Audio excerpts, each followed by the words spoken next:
Du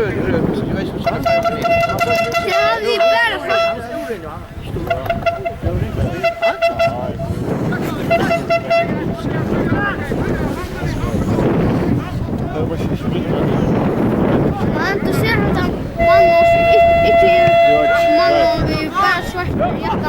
Vi bara svarta och sen har vi någon gull och Teir. Kom nu! Det är flott! Du var fyra?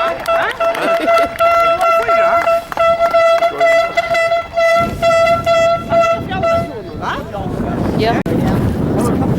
Suðuroy.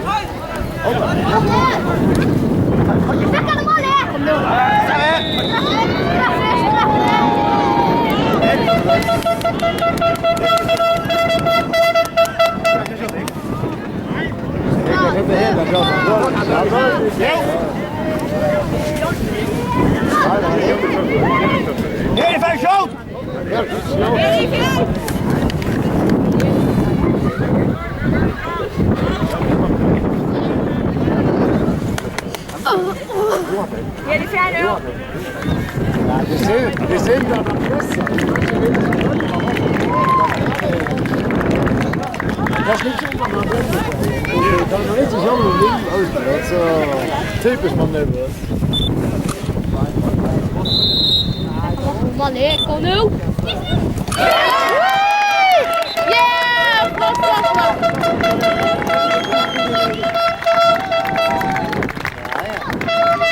Gott där!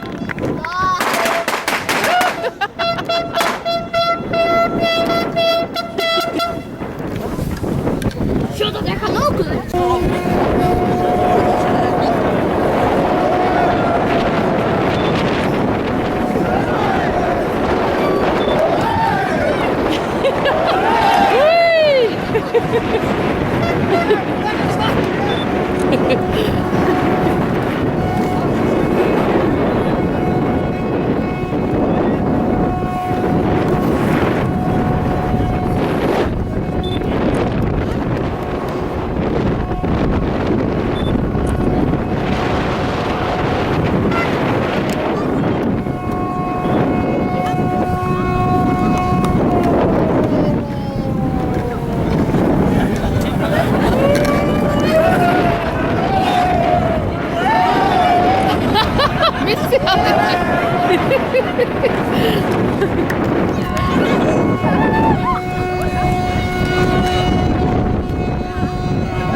Nu är det för svårt här, men jag har ju precis inte sagt något åt dig att jag tar flott det för svårt på stora spelare utan vad ni gör.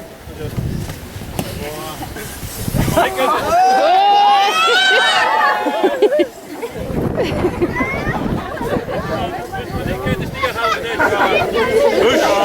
efter Suðuroy Gullvinnari. Så kan man gott säga att kjalt om man teker tar på kamparna bortifrån som tycker inte var spalt. Så hej, det går att komma upp och lycka väl. Det var det så Suðuroy och spalt sig upp i de bästa deltarna. Och det är också flott att det går. Lige var nog klarat en målsättning som bygger sättningen från start till av. Det går lige ånda från start till av. Och det är också flott. Jag ska vägna för sätt. Insättningen hjärtat att locka och insättningen att gå ut i kommande år i motorfondet. Praktiskt så föregår det nog att handla lite medaljer först och så blir det att stejpa för till jackorna.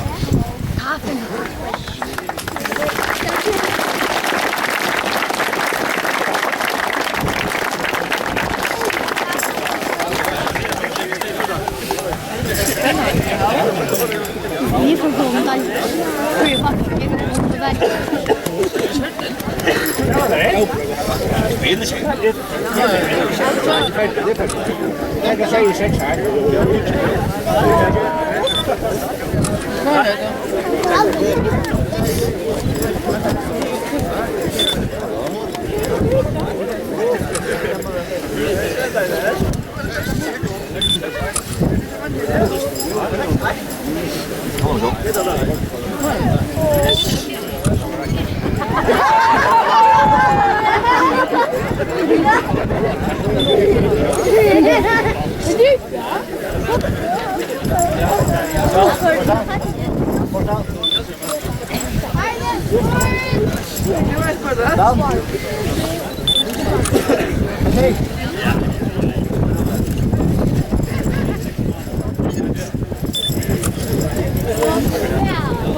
BBC. Sky Sport där. Sky Sport.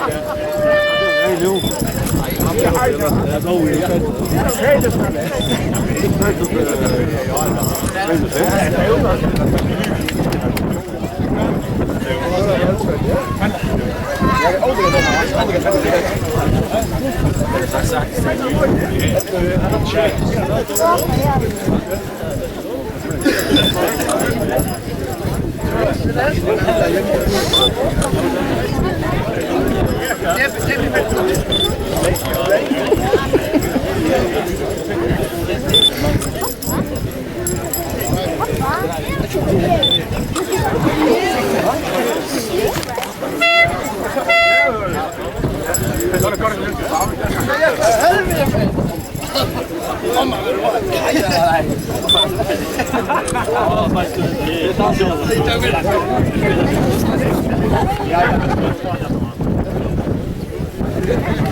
Det här sägs vi har vunnit i 2021, det vunnit i Bjarni. I 2008 är det vunnit av 0 i Vestur. I 2008 är det vunnit av Mebusumpa. I 2012 är det vunnit av 0 i Vestur. Och vi har redan vunnit efter av FC Suðuroy. Vi har lite man FC Suðuroy gå upp på teimum.